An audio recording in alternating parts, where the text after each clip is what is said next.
L'idatidose pulmonaire. Introduction. L'idatidose ou échinocoque idatique ou le kyste idatique est une maladie provoquée par l'ingestion accidentelle d'œufs d'Echinococcus granulosus provenant du chien qui est l'hôte définitive habituel du ténia échinocoque. C'est un anthropozoonose, c'est-à-dire qui se transmet des animaux à l'être humain, qui est dû au développement de la larve d'un parasite, Echinocoque granulosus, ayant pour hôte définitive le carnivore et pour hôte intermédiaire l'herbivore ou l'homme. C'est une maladie qui se manifeste sous forme de kyste idatique, échinococcose kystique. L'intérêt de son étude est dû au fait qu'il soit cosmopolite avec une localisation hépatique la plus fréquente de 50 à 75%, suivie de la localisation pulmonaire de 25 à 40%. Mais aussi, tout autre organe peut être atteint avec une localisation simultanée à un ou plusieurs viscères dans 25% des cas. Le traitement radical et chirurgical et le traitement médical est souvent décevant. L'idatidose est le plus retrouvé en Afrique de l'Est, du Nord, en Amérique du Sud, en Asie et au Moyen-Orient. L'idatidose a pour agent pathogène l'Echinococcus granulosus qui est un cestode, c'est-à-dire un corps plat segmenté d'aspect rubané de la famille des platelminthes, se présentant sous la forme d'un adulte, d'un œuf et de larves idatiques, qui est le kyste idatique. Le cycle parasitaire fait intervenir deux hôtes, un intermédiaire pour la forme larvaire, c'est un herbivore, et un définitif pour la forme adulte, qui est un carnivore.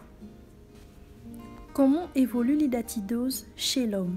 Donc, après ingestion, les oncophères, c'est-à-dire les embryons contenus dans les œufs, pourront éclore au niveau du système digestif et traverser la paroi grâce au crochet pour atteindre la circulation générale.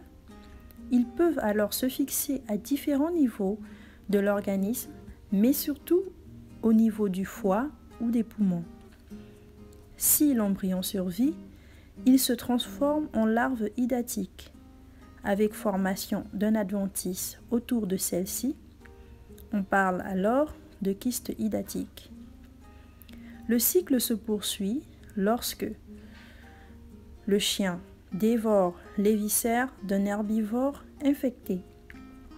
La contamination de l'homme est accidentelle et consiste en l'ingestion des œufs embryonnés. Cette ingestion est possible par contact avec le chien qui garde souvent les œufs accrochés au pelage ou sur la langue et contaminer l'homme en le léchant ou en se faisant caresser. La contamination est directe ou aussi par l'intermédiaire de l'eau ou des légumes souillés. C'est une contamination indirecte. L'évolution peut se faire sur des années, la croissance du kyste étant longue. Elle est donc essentiellement diagnostiquée chez l'adulte. Le kyste peut entraîner une compression des structures adjacentes. En cas de localisation pulmonaire, la rupture du contenu idatique dans une branche provoque des expectorations, dans un effort de toux sous forme d'un liquide et d'autres manifestations. En cas de localisation hépatique, sa rupture dans le péritoine peut entraîner une dissémination des larves et la formation de kystes secondaires. La rupture s'accompagne souvent d'une fièvre et d'autres manifestations possibles. Les kystes peuvent également se surinfecter. Le diagnostic d'idatidose est posé devant des circonstances de découverte radiologique fortuites avec des signes fonctionnels absents, un état général conservé et un examen physique normal. Des symptômes respiratoires non spécifiques, retrouvons un kyste volumineux ou des complications de kyste hydatique fissuré ou rompu. À la clinique, on retrouve une notion de comptage hydatique et des symptômes évocateurs avec un séjour en pays d'endémicité de l'hydatidose, un habitat dans des régions d'élevage, une profession à risque, la possession de chiens, de chats ou des habitudes comportementales à risque telles que l'ingestion d'aliments crus, une mauvaise hygiène et des mains sales. L'hydatidose peut aussi être responsable de réactions anaphylactiques avec urticaire, œdème de Quincke, des manifestations asthmatiformes et un choc anaphylactique avec état de choc, chute de la tension artérielle, pouls rapide, effilant polypnée, extrémité chaude. Cet état de choc peut évoluer vers l'arrêt cardiaque respiratoire en l'absence de traitement. À la paraclinique, elle révèle la nature kystique de la lésion, le nombre, le siège et le stade évolutif des kystes, l'état du parenchyme pulmonaire, de la plèvre et de l'arbre bronchique, et aussi les lésions associées aux complications.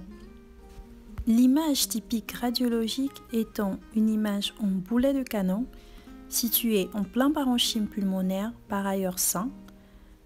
Il est dense, homogène, arrondi, avec une paroi externe nette, comme tracée au crayon.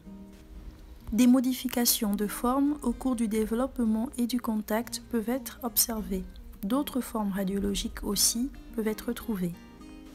Le kyste peut aussi être observé à l'écho thoracique, à la TDM thoracique ou scanner, à la fibroscopie bronchique et les examens biologiques orientent le diagnostic. Le but du traitement est d'enlever le kyste hydatique en préservant le capital respiratoire, de prévenir et traiter les complications et d'éviter les récidives. Comme mesure hygiéno-diététique, on a la prévention de l'hydatidose qui repose sur le traitement des parasitons des chiens dans les régions d'élevage et sur la destruction des abats et des carcasses de bétail potentiellement porteurs de kyste hydatique. En cas d'atteinte viscérale, il est recommandé le repos strict au lit, l'apport nutritionnel hypercalorique, protidique, vitaminique, oligoéléments et sels minéraux et la prévention de la décompensation et le traitement d'une tare associée qui peut être le diabète ou l'hypertension artérielle. Aussi des moyens médicamenteux en utilisant les anti-helminthiques, les antibiotiques, les hémostatiques, corticoïdes, adrénaline, réanimation. Comme moyens chirurgicaux, nous avons la kystectomie, la segmentectomie, la lobectomie ou la pneumectomie.